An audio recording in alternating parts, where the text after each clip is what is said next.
मैं आपको एक बड़ी महत्वपूर्ण बात कहना चाहता हूँ। आप ध्यान को ये मत समझें कि ध्यान कोई क्रिया है। आप ये समझें कि जब भी आप ध्यान के लिए बैठ रहे हैं, आप परमात्मा को आमंत्रण दे रहे हैं। ध्यान के रूप में परमात्मा ही उतरता है आपके भीतर। जिसने भी जाना है, सारे संबद्ध पुरुषों का कहना है। अभी आपने अपने घर में तमाम सारी चीज़ों को, तमाम सारे उपद्रवों को बिठा रखा है। जगह खाली करोगे तभी तो परमात्मा आएगा। ध्यान के रूप में आप परमात्मा को आमंत्रण देते हैं अपने भीतर प्रवेश करने का। इस भाव से आप ध्यान में बैठे। इस भाव में जब बैठेंगे, सारी दुनिया के उपद्रवों से स्वतः मुक्त हो जाएंगे कि अब दुनिया के उपद्रव, संसार के जीवन के उपद्रव 1 घंटे के लिए मैं छोड़ता हूँ। अब परमात्मा को आमंत्रण देता हूँ। जैसे नींद उतरती है आपके भीतर, नींद कैसे उतरती है? नींद लाने के लिए क्या करते हो? नींद लाने के लिए सिर्फ आप विश्राम पूर्ण हो जाते हो। विश्राम पूर्ण मुद्रा में लेट जाते हो, नींद उतर जाती है। जैसे नींद उतरती है, ऐसे परमात्मा भी उतरता है। तुम विश्राम पूर्ण होके लेट जाओ, तुम विश्राम पूर्ण होके बैठ जाओ। ये आपने आमंत्रण दिया। मैंने तो सिर्फ आपको पॉस्चर बताया है। आप नींद को ला नहीं सकते हो, उसके साथ कुछ कर नहीं सकते हो। वैसे ही परमात्मा के साथ कुछ कर नहीं सकते हो। उसके लिए अपनी बाँह फैला सकते हो कि आलिंगन करने की मुद्रा में अपने रख सकते हो।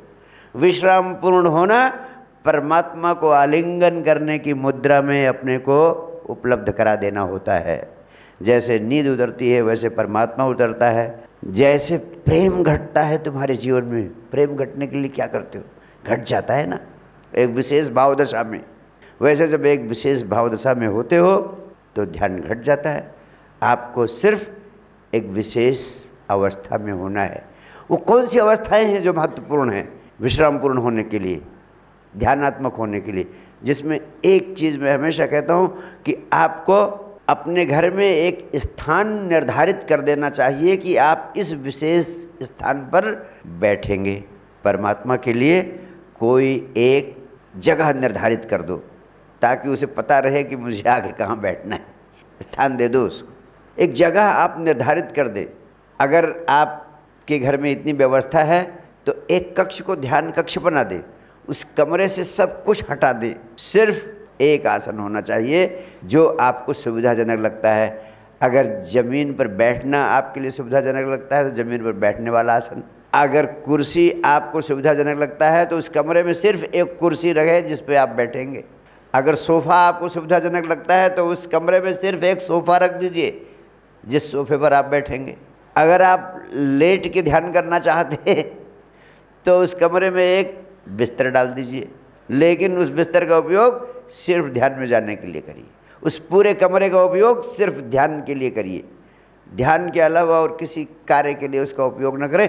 और उस कक्ष में सबसे उपयुक्त होगा एक सोफ़ा रख दें आप।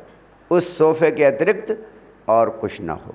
जब आप एक स्थान निर्धारित कर देते हैं और किसी अन्य काम के लिए नहीं, सिर्फ ध्यान के लिए उसका उपयोग करते हैं, तो एक बहुत महत्वपूर्ण वातावरण निर्मित होता है उस कक्ष में।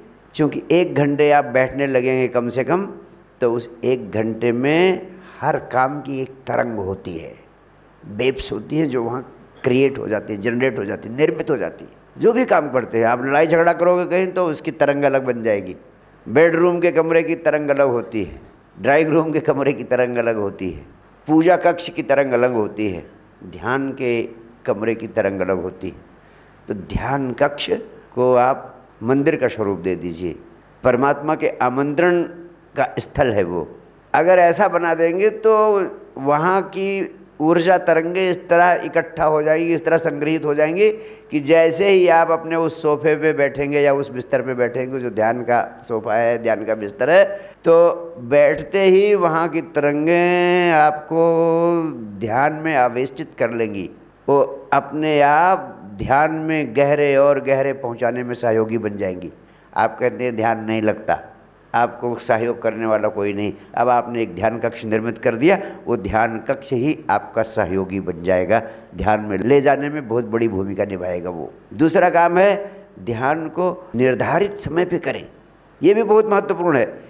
जब आप निर्धारित समय पर करेंगे तो जैसे ही वो समय आएगा शरीर मांग करने लगेगा ध्यान की। सारे शरीर के अवयव, एलिमेंट्स, तत्व, रसायन उस विशेष समय में ध्यान के लिए तैयार हो जाएंगे। जब निर्धारित समय पर करेंगे आप ध्यान, उस समय के आते ही आपका सारा बॉडी मैकेनिज्म, सारे शरीर के रसायन आपको ध्यान में ले जाने के लिए तत्पर हो जाएंगे, उद्यत हो जाएंगे। और तीसरी बात, जिस कमरे में आप ध्यान करें उसमें कोशिश करें कि ध्यान करते समय पूरा अंधेरा हो, बिल्कुल संसार से कट ऑफ हो जाए। आप सोचिए कि अपने मकान के एक खाली कक्ष में एक सोफे पर बैठे हुए हैं और संपूर्ण कमरे में अंधेरा हो, ध्यान कर रहे हैं। इतना याद करते ही आप कहीं भी बैठे रहेंगे, उस कक्ष की याद करते ही आपको ध्यान घेरने लगेगा, ध्यान की तरंगें घेरने लगेंगी। कक्ष में अंधेरा हो, आसन वही रहे, हमेशा प्लेजेंट पोस्चर में बैठे।